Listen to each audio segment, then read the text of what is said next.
Hello students, आज हम करेंगे DAV public school periodic test 2 2025-26 class 9 science का क्वेश्चन पेपर। नाउ अगर आपके अभी तक पीरियोडिक टेस्ट नहीं हुआ साइंस का तो ये वीडियो आपके लिए काफ़ी इंपॉर्टेंट है। So let's start solving these questions starting with section A MCQ questions 1 mark each. Now question number 1, which of the following is a homogeneous mixture. Now ये हमारे ऑप्शंस हैं एंड इसमें से करेक्ट आंसर क्या आएगा। इसके लिए हमें सबसे पहले रिकॉल करनी होगी the definition of homogeneous mixture. Now homogeneous mixture की डेफिनेशन क्या होती है? अ होमोजीनियस मिक्सचर ये type of mixture in which the composition is uniform throughout, meaning that there are no physical boundaries of separation. Hindi में अगर समझाएं तो जो होमोजीनियस मिक्सचर है उनकी कंपोजिशन सेम है, ठीक है। हर एक जगह जो कंपोजिशन है वो सेम है और आप आसानी से नहीं जान सकते कि कौन सा सब्सटेंस कौन सा वाला सब्सटेंस है, ठीक है। इसका मतलब यह है। नाउ इसमें से करेक्ट आंसर क्या होगा? The correct answer will be option है air. Now air correct answer क्यों होगा? वेल कि जो एयर है it is a mixture of various gases such as oxygen, nitrogen, carbon dioxide और भी सारी gases in very small percentages, ठीक है।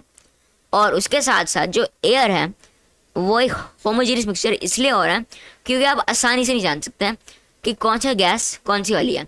जब आप एयर को देखेंगे तो आप ये नहीं जान सकते कि ये वाली गैस ऑक्सीजन है, ये वाली नाइट्रोजन है, ये वाली कार्बन डाइऑक्साइड है, वो इम्पॉसिबल है। उसके साथ साथ जो एयर है उसकी कंपोजिशन यूनिफॉर्म है थ्रू आउट, ठीक है। इसलिए जो ऑप्शन है एयर है it will be the correct answer. और जो option B oil and water, sand and salt, soil, ये सारे इनकरेक्ट ऑप्शन है क्या? क्यों? Because they are heterogeneous mixtures. जो ऑयल एंड वाटर हैं और सैंड एंड सॉल्ट, सॉइल, इन सब की कंपोजिशन यूनिफॉर्म नहीं है and they have physical boundaries of separation. जैसे कि अगर मैं आपको एक गिलास दूंगा विद ऑयल एंड वाटर तो आप आसानी से जान लोगे कौन सा वाला वाटर है एंड कौन सा वाला ऑयल है, क्योंकि इनके पास है physical boundaries of separation because they do not have a uniform composition. इसलिए ऑप्शन है एयर करेक्ट होएगा। फिर moving on to question number 2, the smallest structural and functional unit of life is. Now ये काफ़ी आसान क्वेश्चन है, इसका answer होएगा option B cell. Now atom क्यों नहीं होएगा? एटम क्योंकि जो ये वाला क्वेश्चन है इट इज़ ऑफ बायोलॉजी। यहाँ पे किस चीज़ का यूनिट पूछ रखा है? Of life. इसलिए जो एटम है वो आंसर नहीं माना जा सकता। इसका करेक्ट आंसर होगा सेल, ठीक है। इसलिए जो एटम एंड मॉलिक्यूल्स है both of these are incorrect. और जो ऑर्गन है वो भी इनकरेक्ट है। Why is organ incorrect? कि जो ऑर्गन है it is made up of cells. अगर आप रिकॉल करते हो the hierarchy of our body तो आप जानते हो कि सेल सब कुछ बनाता है। जो सेल है वो टिश्यूज़ को बनाता है, जो टिश्यूज़ है वो ऑर्गन्स को बनाता है, और जो ऑर्गन्स है वो ऑर्गन सिस्टम को बनाते हैं, और जो ऑर्गन सिस्टम है वो एक पूरे ऑर्गेनिज्म को बनाता है। तो सबसे ऊपर कौन सा है? सबसे ऊपर है सेल, कि वो सब कुछ बनाता है। It is the basic structural and functional unit of life. इसलिए ऑप्शन बी सेल करेक्ट होएगा, ठीक है। फिर question number 3, which organelle is known as the power house of the cell. ना ये भी एक काफ़ी ईजी क्वेश्चन है। इसका करेक्ट आंसर है ऑप्शन सी माइटोकॉन्ड्रिया। नाउ हम माइटोकॉन्ड्रिया को power house of the cell क्यों बोलता है? इट इज़ बिकॉज जो माइटोकॉन्ड्रिया है it is responsible for generating ATP which is also known as the energy currency of the cell.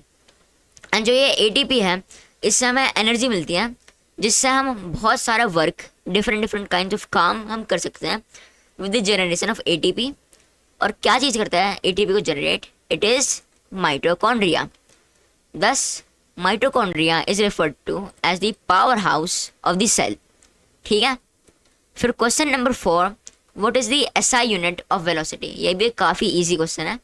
The SI unit of velocity is metre पर second और m/s।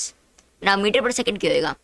Well इसको जानने के लिए हमें पहले SI यूनिट का मतलब जानना होगा। SI unit means standard unit. Standard unit मतलब हर एक जगह एंड इन मोस्ट सिचुएशंस इस यूनिट को यूज़ किया जाता है। और जो मीटर पर सेकंड है वो यूनिवर्सल है, वो हर एक जगह यूज़ किया जाता है। और ज़्यादातर सिचुएशन में यूज़ किया जाता है, इसलिए metre per second is the SI unit of velocity. आप सोच रहे होंगे जो ऑप्शन सी है किलोमीटर पर आवर, वो क्यों नहीं यूज़ किया जा सकता? वेल वो इसलिए है कि जो किलोमीटर पर आवर है वो एसआई यूनिट नहीं है, वो हर एक सिचुएशन में यूज़ नहीं किया जा सकता, जबकि मीटर पर सेकंड यूज़ किया जा सकता है। उसके साथ साथ जो ऑप्शन भी है मीटर पर सेकंड स्क्वायर्ड, ये एसआई यूनिट ऑफ वेलोसिटी इसलिए नहीं है because it is the SI unit of acceleration. ठीक है, metre per second squared is the SI unit of acceleration. और जो ऑप्शन डी है मीटर सेकंड पर स्क्वायर मीटर स्क्वायर्ड पर सेकंड, ये भी इनकरेक्ट है क्योंकि ये किसी भी चीज़ का ऐसा यूनिट नहीं है, इसलिए the SI unit of velocity is option है मीटर पर सेकंड। फिर question number 5, which separation technique is use to separate cream film from milk? कौन सी वाली सेपरेशन टेक्निक यूज की जाती है? It is option C centrifugation. जो milk है उसको एक मशीन में डाला जाता है which is known as the centrifuge, and जो सेंट्रीफ्यूज है वो एक प्रोसेस को अपनाता है, प्रोसेस को यूज करता है which is known as centrifugation, and इस प्रोसेस से हम मिल्क को क्रीम से सेपरेट कर सकते हैं, इसलिए ऑप्शन सी हमारा करेक्ट आंसर रहेगा। फिर question number 6, in which cell organelle this photosynthesis occur? ये भी एक वेरी इजी क्वेश्चन है। This cell organelle in which photosynthesis occurs is option B chloroplast. क्यों? बिकॉज जो क्लोरोप्लास्ट है इट कंटेन्स क्लोरोफिल, और जो क्लोरोफिल है it is the green pigment which is responsible for the trapping of sunlight. And जैसे आप सब जानते होंगे जो सनलाइट है it is a vital ingredient in the process of photosynthesis, इसलिए जो ऑप्शन बी है chloroplast, it is the cell organelle in which the process of photosynthesis occurs. फिर question number 7, what does the slope of a distance time graph represent? The slope of a distance time graph, याद रखना है यहाँ पे लिख रखा है distance time graph. अगर यहाँ पे वेलोसिटी टाइम ग्राफ है कुछ और लिखा जाता तो उसका आंसर अलग होता, लेकिन इस केस में लिखा हुआ है डिस्टेंस टाइम ग्राफ का स्लोप। ठीक है, so the slope of a distance time graph what does it represent? It represents option है स्पीड। आप सोच रहे क्यों स्पीड क्यों रिप्रेजेंट करता है स्लोप? वेल फर्स्टली हम एक यहाँ पे डिस्टेंस टाइम ग्राफ को लेके चलते हैं। ठीक है, this is a distance time graph. Now जो स्लोप है वो स्लोप क्या होता है? Slope is the product which is received if we divide both the distance and the time। जब हम distance और time उन दोनों को डिवाइड करेंगे that will be the slope। तो जब हम distance और time को डिवाइड करते हैं तब क्या निकलता है? तब it is the distance upon time, that is the slope of a distance time graph। what is it? it is distance upon time। and now जो ये फॉर्मूला है ये काफ़ी फेमिलियर लग रहा होगा, ऐसा क्यों है? Well because it is the formula of speed. Speed का फॉर्मूला क्या होता है वापस से? It is distance upon time, that is the formula of speed.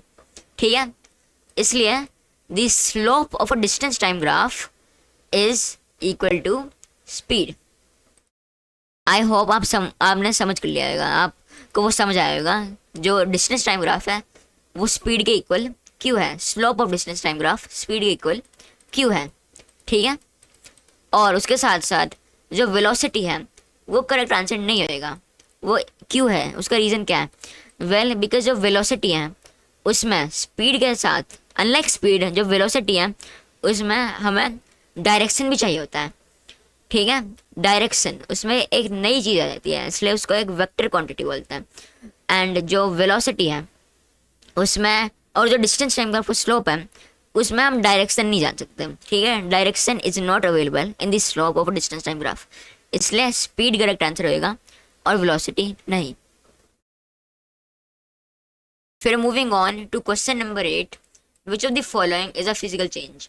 ना आप जानते होंगे there are 2 types of changes, chemical changes and physical changes. Chemical changes वो वाले चेंजेस होते हैं जिनमें आइदर एक नया सब्सटेंस फॉर्म हो जाता है या सब्सटेंस की केमिकल कंपोजिशन चेंज हो जाती है, जबकि जो फिजिकल चेंजेस है वो फिजिकल कैरेक्टरिस्टिक्स चेंज करता है एक सब्सटेंस के, चाहे वो साइज हो, कलर हो या स्टेट हो।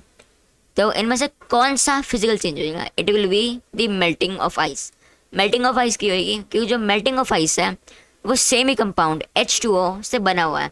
बस डिफरेंस ये है कि जब मेल्टिंग ऑफ आइस होती है तो वो वाटर में बन जाता है, and water and the only difference between ice and water is that water is a liquid unlike ice. So बस स्टेट में ही फ़र्क आ रहा है, बाकी सब जो केमिकल कंपोजिशन है वो बिल्कुल सेम है और एक नया सब्सटेंस भी फॉर्म नहीं हुआ। इसलिए melting of ice will be known as a physical change. Unlike the burning of paper, rusting of iron or digestion of food in which different products are formed. Burning of paper में ash form होती है, जो rusting of iron है उसमें एक नया substance rust form होता है, और digestion of food में भी एक different substance form होता है। ठीक है, इसलिए melting of ice correct answer रहेगा and it is a physical change. फिर question number 9, which cell organelle is responsible for packaging proteins? ये भी एक काफ़ी सिंपल क्वेश्चन है। It is option B Golgi apparatus, responsible for dispatching of products, packaging of products etc. and it includes the packaging of proteins. वो भी एक function है of Golgi apparatus का। फिर question number 10, a body is said to be in uniform motion if it, एक body uniform motion में कब होती है? when it travels equal distances and equal intervals of time. When a body travels equal distances and equal intervals of time, it is said to be traveling in uniform motion. ठीक है, जबकि जो option A और B है वो दोनों represent करते हैं नॉन यूनिफॉर्म मोशन, इसलिए वो इनकरेक्ट होएगा। और जो ऑप्शन सी है it represents a state of rest. ठीक है, ऑप्शन सी में मोशन हो ही नहीं रहा, चाहे वो यूनिफॉर्म है या नॉन यूनिफॉर्म, उस वाले ऑप्शन में मोशन है ही नहीं, सो इट इज़ रेस्ट। ठीक है, ऑप्शन सी में रेस्ट है ऑब्जेक्ट, इसलिए जो ऑप्शन डी है travels equal distances and equal intervals of time, it will be the correct option. Now moving on to section B, very short answer questions which are worth 2 marks each. ठीक है, so question 11, define heterogeneous mixture with one example. ना जो heterogeneous mixture है they are the opposite of homogeneous mixtures. कैसे? Well because in a heterogeneous mixture the composition is non-uniform throughout. ठीक है, is non-uniform throughout and there are physical boundaries of separation. इस वाले reason से जो एक heterogeneous mixture है उसकी डेफिनेशन ये होगी, और जो एग्जाम्पल है एक हेट्रोजीनियस मिक्सचर का it is oil and water.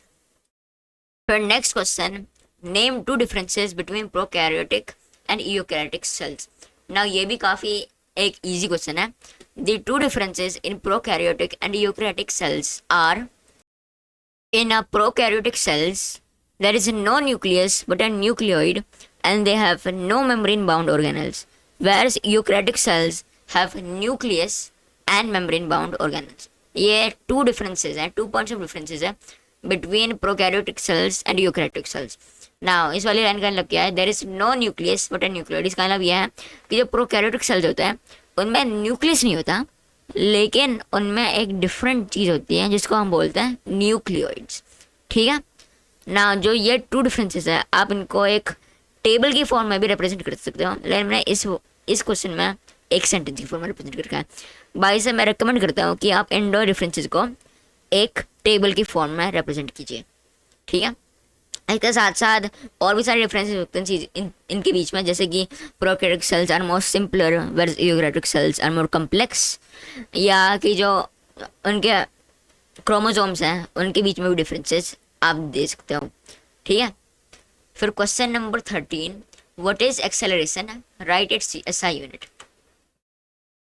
Now acceleration की डेफिनेशन क्या है? The definition of acceleration is the rate of change of speed of an object. ठीक है, that is the definition of acceleration. और acceleration का SI unit क्या आएगा? ये SI unit of acceleration is metre पर सेकेंड स्क्वायर। ठीक है, और एक और चीज़, एक इंपॉर्टेंट चीज़ नोट करने के लिए ये है कि अगर यहाँ पे पूछा जाता है what is the formula of SI unit, ये भी एक कॉमन अल्टरनेटिव होता है इस क्वेश्चन का, द फॉर्मूला ऑफ एक्सेलरेशन, तो आपको लिखना है A = V - U/T। ठीक है, इस वाले केस में यहाँ पे एसआई यूनिट पूछ रखा है, और जैसे मैंने ऊपर बताया था the SI unit of acceleration is meter पर सेकेंड स्क्वायर। लेकिन अगर फॉर्मूला पूछा जाता है तो आपको लिखना था A equals V minus U upon T. बाकी सब जो एक्सेलरेशन का डेफिनेशन है, it is the rate of change of speed of an object. ठीक है, फिर आता है question number 14, what is Tyndall effect, give one example.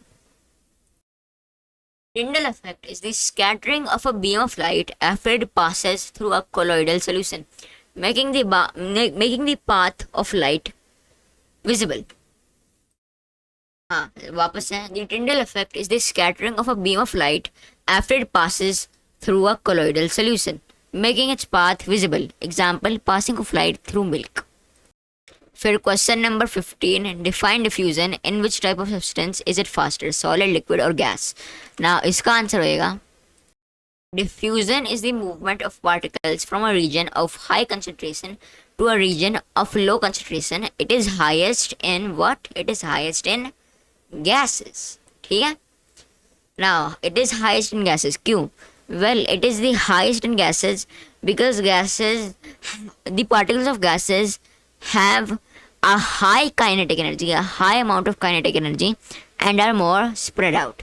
ठीक है, so diffusion is the movement of particles from a region of low concentration from a region of high concentration to a region of low concentration, and it is the highest in gases because their particles have high kinetic energy and are more spread out. ठीक है, and with that ये video ख़त्म हो गई with section A and section B. ना जो section C है इस क्वेश्चन पेपर का, वो हम करेंगे नेक्स्ट पार्ट में। ठीक है, so let's end the video. I hope you will enjoyed and learn something new from this video, and best of luck for your periodic test two. Bye.